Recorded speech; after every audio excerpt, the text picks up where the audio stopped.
Did you see the thing about um, Canada putting like $5 million towards disinformation? Yeah, that's what he was saying. Yeah, something like that. Yeah. Okay, I don't understand how this can be done. No, but like really, like Yeah, yeah. for 2 points.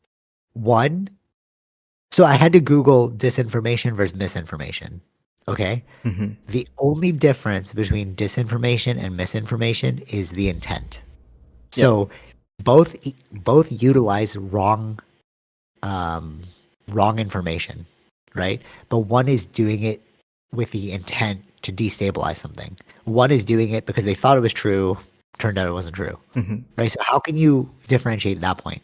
How do you combat disinformation and not combat misinformation? Like Right. how, like, you know what I mean? Yeah, Like yeah, yeah. that's a fundamental point. Hmm. How do you I know think they're I doing it don't know. Like, nefariously? yeah, I don't know how they're doing it, or is it like how they're looking for where the root of this information was coming from? Is it is it coming from another country, right? To bring some destabilization. Like, is it Okay. Let's say that's it. Um, so then, so are you just going to police everything from that country?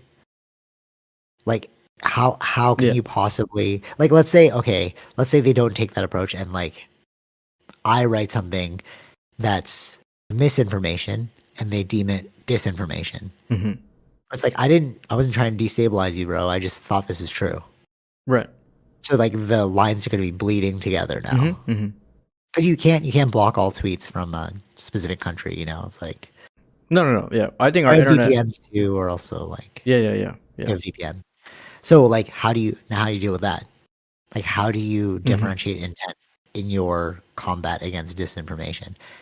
Yeah, I don't think you can. It's very hard to do that. You can't, right? And Yeah. the thing that is the best example for this was COVID. Remember, if you said COVID, they're like, this information might be false. Hmm. Consider before sharing. It was all over social media. But a lot of those things at the time were considered not true, and now they're considered true. Hmm. So it's found out that getting COVID is equivalent of getting vaccinated, but they True. didn't believe that before. Hmm. So like people were saying that, they're like, this is not true. So it's like truth is always moving, like scientific truth, Yeah, yeah, yeah. right?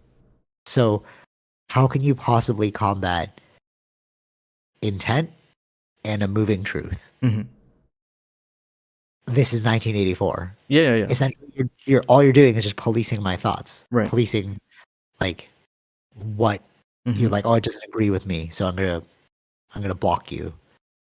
You know what I mean? Yeah. Like we're hitting a world where you can't possibly control disinformation. And what's more is AI is getting crazy now. If you get really good at it, you can make it sound like somebody said something, but Hmm. they didn't actually say anything, Yeah. right? So right now it's kind of rudimentary. You're like, oh, it sounds kind of like AI. What happens if it doesn't sound like AI? Yeah. What do you do then? Yeah. Like, can you trust anything you believe? That's. It seems like it's very funny because uh, I grew up learning to not trust the internet, Yeah. Okay. Yeah. Yeah.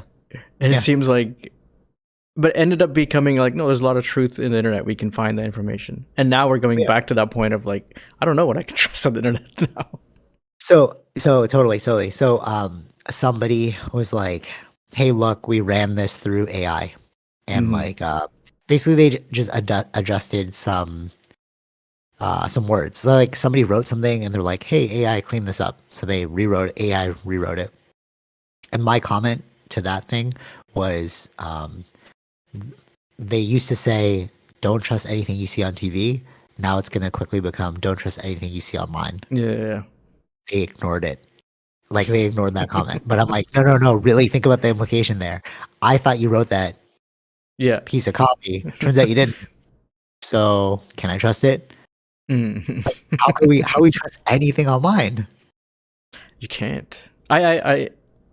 That's why it's like I never did. I always try to find other kind of sources, but again, we don't know if there's biased sources in that too. So it's like it's it's critical thinking, and if nobody, I don't know, it's like you have to know how to critically Everything think. can be faked, Yeah. and everything can be faked online. I'm gonna cut up this specific clip right here, like what we said before, and like right now, because I think it's important to say, even though I do like a lot of online stuff, like social media, I know it's not real. Mm-hmm.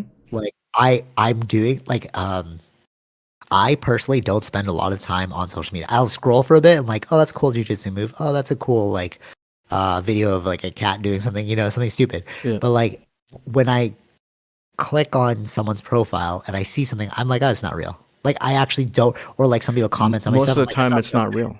Most of the time, Totally. is there internet But personas?